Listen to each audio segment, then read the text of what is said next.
There's few things that people in Galaxy of Heroes enjoy more than Lightspeed bundles and finding out that the requirements that they guessed for the upcoming Galactic Legend Mando and Grogu were on the money. You smart.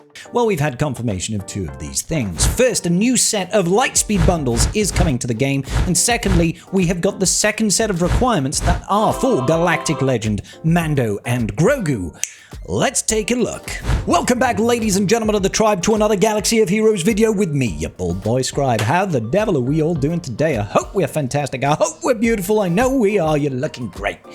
Alright, first things first, let's take a look at the GL, Mando, and Grogu requirements. They have just been updated, ladies and gentlemen. You can see right over here, set 2 of 4. First and foremost, IG-11 at Relic 9, ladies and gentlemen. This is definitely one that I had on my preview video not so long ago. I think it was last week. We spoke about the potential requirements for GL, Mando, and Grogu. I said we're talking about Beskar Armor Mando, we're talking about IG-11, we're talking about IG-12 and Grogu. All of these units I do think are going to be at high relic requirements. This one right here is required at relic 9 for GL, Mando, and Grogu. So we're going to do that right now, get it out of the way, sweep it under the rug, and say hoorah, brother truckers.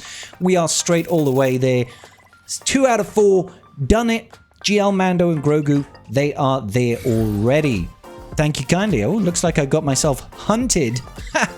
Yeah. All right, cool. So, first and foremost, IG-11 at Relic 9. No surprises there. The following 3 requirements are kind of interesting because we knew all of the marquee requirements from the era of the New Republic are going to be required, and they just threw 3 of them in here.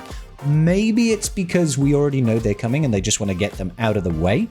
But maybe they're just like, hey, we want to keep you guessing at the future requirements. Who knows? Anyway, Captain Carson Teva, Zeb Aurelius, the New Republic pilot who just went free-to-play farmable, and Colonel Ward are all required at Relic 7. This is actually a drop down from what we required for R5D4. He was required at Relic 9, these guys are required at Relic 7. I feel like this is so that they can throw other Relic 9s at the end. They must have known that a lot of people that took the New Republic units straight to 7 stars, day 1, which is going to be the people that are ready now, probably took them to Relic 9 and Relic 10 on Rota to take advantage of the era battles that we were having in association with the era of the New Republic to get us all those juicy Girder keypads and server motors and all that good business, right? So like, we don't need to put them at Relic 9. Let's drop it down to Relic 7. IG-11 being Relic 9, not Relic 10, is a great win for us, ladies and gentlemen, because that's not another Relic 10. Right? That saves us 20 servo motors, 20 Girder keypads, 20 impulse detectors, you get the picture, right? And 15 corrupted signal data, which is an annoying signal data to farm.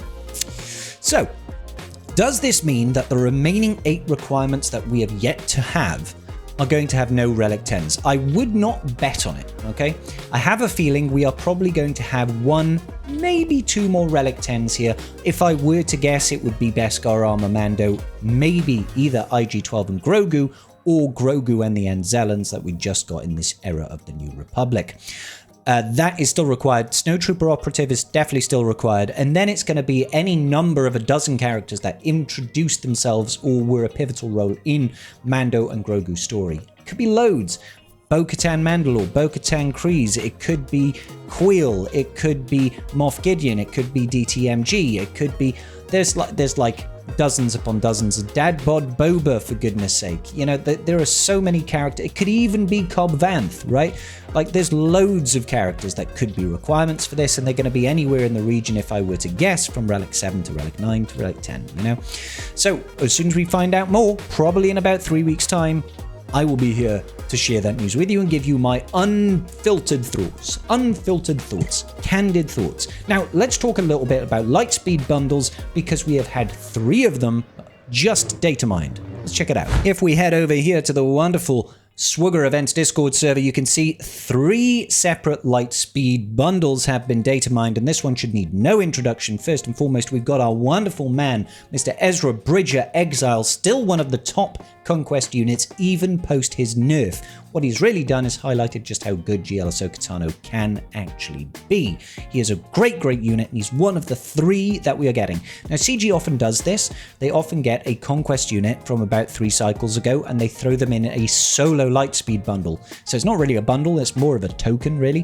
One character at usually decent relic levels, and sometimes includes the Omicron, sometimes does not. We'll talk a little bit more about that in a second. Apart from that, we are getting an unaligned Force user setup over here. Seer looks like that is Jedi Cal, which is really confusing to me.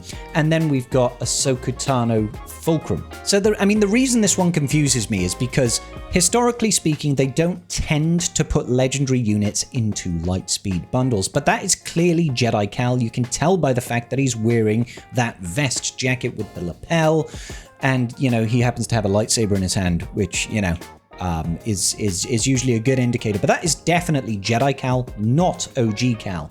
And the last one being Fulcrum over here. So I don't know what the full units are. We might get a data mine that sort of extrapolates the actual cost, the release date, and the relic levels, because it might not just be those 3. But if it is Jedi Cal, I wonder if it's going to actually be giving the requirements as well, which is going to be like Tarful, Seer Junda, obviously, Merrin, for example, Saw Gerrera. Is there another one? I can't recall, but that's still pretty cool. And then the final one over here is another really great one. Now, I'll have to preface this by saying these units, you can get them all with Lightspeed tokens, but they are phenomenal units. You've got, all that we can tell from here at least, is Great Mothers, Morgan Elsbeth, and Night Trooper. Now, I wouldn't be surprised at all if Death Trooper Peridia is also a requirement in this one, not a requirement, is also gifted into this bundle as well. We don't know. We have no confirmation just yet. Maybe when we get a little bit more data mining, we'll be able to tell. But still, good units. I would probably err on the side of use your Lightspeed tokens for these instead, though, as, you can just get all the stuff without having to spend real-world money. Sure, these might come with Zetas and Omicrons and stuff like that, and that might sway your opinion, but you could always use the end-of-an-era Lightspeed tokens that you get from unlocking something like Darth Jar Jar on these units, and they will also help you get things like GL Ahsoka Tano and Balin Skull, Scale and Bowl. Okay, that's not quite all that we can see, though, because just over here we can see there is a little bit of description right now based on what is included in the Ezra Bridger Exile Lightspeed bundle. Units included in this bundle, yada yada yada, down below, not directly granted character shards, yada yada yada. Each unit first evaluated in existing shards. All that nonsense. So he's coming in at 7 stars, obviously, level 85, relic 7, and ability tier 7. 7 means I believe he shouldn't be getting his Zetas, and certainly not the Omicrons, but I'll just double check that. Oh, 7 is Zeta. Okay, 7 should actually be a Zeta on his first special. And second special. Okay, that's kind of cool, right? Yeah, level 7 is going to include some of the Zetas, so that's kind of nifty. I'm on board with that. I'm on board with that. Doesn't include any of his Omicrons, but still, and at Relic 7, that's fine. Now, we do know the cost of this one as well, because it has been data mined in the store, and we can see it just about here. You can see that it is going to be $39.99 or $40, and this pack is going to go on sale on the 1st of next month, and it's only going to be around until the 4th, ladies and gentlemen. So you're going to have a limited amount of time to purchase this Lightspeed bundle when it drops, and if you particularly need to have Ezra Bridger Exile, it's not bad. You're getting a Relic 7 Ezra Bridger Exile, you're also getting all 3 Zetas by the looks of things, and you get to have them straight away. Otherwise, you have to farm him through blooming proving grounds, and that will take you ages, or boatloads of crystals, and you'll still have to Relic 7 him. So all in all, pretty decent. You can, like I said, pair it with the Great Mothers, and that will help you go towards GL Ahsoka Tano. All of her units, I believe at this point, are all freely available with Lightspeed tokens. So use that to form your opinions, ladies and gentlemen. And that, I think, is going to be about a wrap for the news haul of today's episode, ladies and gentlemen. Make sure you do hit that like button, subscribe if you haven't already, and tell me your favorite color because I asked. And I want to know who's actually watching at the end of this video.